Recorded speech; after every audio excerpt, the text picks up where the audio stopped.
السلام علیکم عثمان۔ قرآن مجید کے زمانہ نزول کے بارے میں بات کر رہے ہیں اور ایک بڑی اچھی سی ہم لوگوں کے پاس السٹریشن بھی بنتی جا رہی ہے۔ ابھی تک ہم لوگوں نے سورہ الانشقاق سورہ نمبر 84 تک پڑھ لیا کہ اس کا زمانہ نزول کیا رہا ہوگا۔ اس کے بعد ہے سورہ البروج سورہ نمبر 85۔ اس کے بارے میں مولانا مودودی لکھتے ہیں تفہیم القرآن میں کہ یہ سورہ مکہ معظمہ کے اس دور میں نازل ہوئی ہے جب ظلم و ستم پوری شدت کے ساتھ برپا تھا اور کفار مکہ مسلمانوں کو سخت سے سخت عذاب دے کر ایمان سے پھیر دینے کی کوشش کر رہے تھے۔ یہ سورہ البروج تھی سورہ نمبر 85، اور اس کے بعد سورہ الطارق ہے سورہ الطارق سورہ نمبر 86۔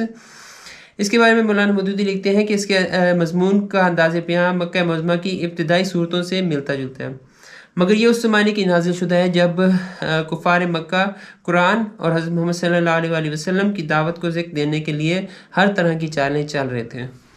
سورہ الطارق سورہ نمبر 86۔ پھر اس کے بعد ہے سورہ الاعلیٰ سورہ نمبر 87۔ اس کے بارے میں وہ لکھتے ہیں کہ یہ بالکل ابتدائی دور کی نازل شدہ صورتوں میں سے ہے، اور آیت نمبر 6 کے یہ الفاظ کہ ہم تمہیں پڑھوا دیں گے پھر تم نہیں بھولو گے، یہ بتاتے ہیں کہ یہ اس زمانے میں نازل ہوئی تھی جب رسول اللہ صلی اللہ علیہ وسلم کو ابھی وحی اخذ کرنے کی اچھی طرح مشق نہیں ہوئی تھی، اور نزول وحی کے وقت آپ کو اندیشہ ہوتا تھا کہ کہیں میں اس کے الفاظ بھول نہ جاؤں۔ تو یہ بالکل ابتدائی دور کی نازل شدہ صورتوں میں سے پتہ چلتا ہے اس کے بارے میں۔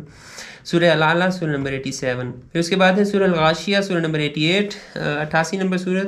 اس کے بارے میں مولانا مودودی لکھتے ہیں کہ یہ بھی ابتدائی زمانے کی نازل شدہ صورتوں میں سے ہے، مگر یہ وہ زمانہ تھا جب حضور صلی اللہ علیہ وسلم تبلیغ عام شروع کر چکے تھے اور مکہ کے لوگ بالعموم اسے سن کر نظر انداز کیے جا رہے تھے۔ سورہ الغاشیہ سورہ نمبر 88۔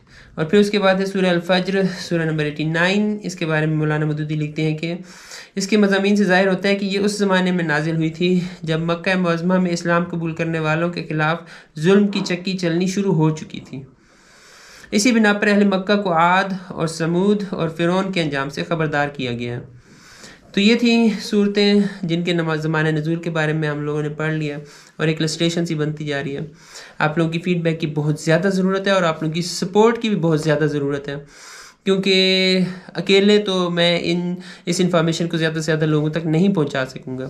آپ لوگوں کی سپورٹ ہوگی تو انشاءاللہ یہ انفارمیشن انشاءاللہ زیادہ سے زیادہ لوگوں تک پہنچ سکے گی۔ جزاکم اللہ خیر۔